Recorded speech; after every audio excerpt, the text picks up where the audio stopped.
ఆంధ్రప్రదేశ్ రాష్ట్ర భవిష్యత్తుకు బాటలు వేస్తూ 3.22 లక్షల కోట్లతో అద్భుత బడ్జెట్ ప్రవేశపెట్టామంది కూటమి ప్రభుత్వం.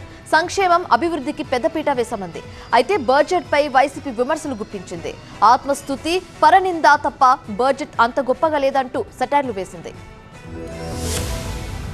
ఏపీ శాసనసభలో 2025-26 వార్షిక బడ్జెట్ను ఆర్థిక మంత్రి పయ్యావుల కేశవ్ ప్రవేశపెట్టారు. 3.22 లక్షల కోట్లతో బడ్జెట్ను సభ ముందుకు తీసుకొచ్చారు. కూటమి ప్రభుత్వం అధికారంలోకి వచ్చిన తర్వాత తొలిసారిగా పూర్తి స్థాయి బడ్జెట్ను ప్రవేశపెట్టారు. బడ్జెట్లో వ్యవసాయానికి 48,000 కోట్లు కేటాయించారు. రెవెన్యూ వ్యయం 2,51,162 కోట్లు. మూలధన వ్యయం అంచనా 40,635 కోట్లు. రెవెన్యూ లోటు 33,185 కోట్లు. ద్రవ్యలోటు 79,926 కోట్లుగా అంచనా వేశారు. అన్నదాత సుఖీభవ కోసం 6,300 కోట్లు. ఏపీ జీవనాడి అయిన పోలవరం ప్రాజెక్టు కోసం బడ్జెట్లో 6,705 కోట్లు కేటాయించారు. రాష్ట్ర రుణ సామర్థ్యం 0కు చేరుకుందని, అప్పు తీసుకునే శక్తి లేని ఏకైక రాష్ట్రంగా ఏపీ మిగిలిందని అన్నారు. 25-26 ఆర్థిక సంవత్సరానికి గాను పరిశ్రమలు మరియు వాణిజ్య శాఖకు 3,156 కోట్ల రూపాయలను కేటాయింపును ప్రతిపాదిస్తున్నాను. శ్రీ పవన్ కళ్యాణ్ గారి మార్గదర్శకంలో ప్రజల జీవన ప్రమాణాలు మెరుగుపరచాలనే లక్ష్యంతో మా ప్రభుత్వం గ్రామీణాభివృద్ధిలో ముందడుగు వేస్తోంది.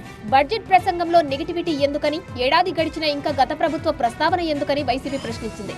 సూపర్ 6 హామీలు నమ్మి ప్రజలు కూటమి పార్టీలకు ఓటేస్తే ఇప్పటి వరకు అందింది అర్ధదీపమేనని, సంపద సృష్టి అద్భుతంగా చేస్తున్నామన్న సీఎం చంద్రబాబు సూపర్ 6 హామీలకు తగిన కేటాయింపులు ఎందుకు చేయలేదని మాజీ ఆర్థిక మంత్రి బుగ్గన రాజేంద్రనాథ్ రెడ్డి ప్రశ్నించారు.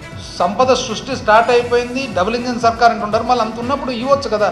అసలు దీని మీదనే మీరు యాక్చువల్గా ఎలక్షన్ ప్రధానంగా గెలిచినది సూపర్ 6. దీంట్లో ఇంతవరకు అమలైనది 1 ఇయర్గా ఏది, అదే అర్ధదీపము, పావు దీపము, 1 సిలిండర్. తల్లికి వందనం పోయినసారి అనౌన్స్ చేసినారు.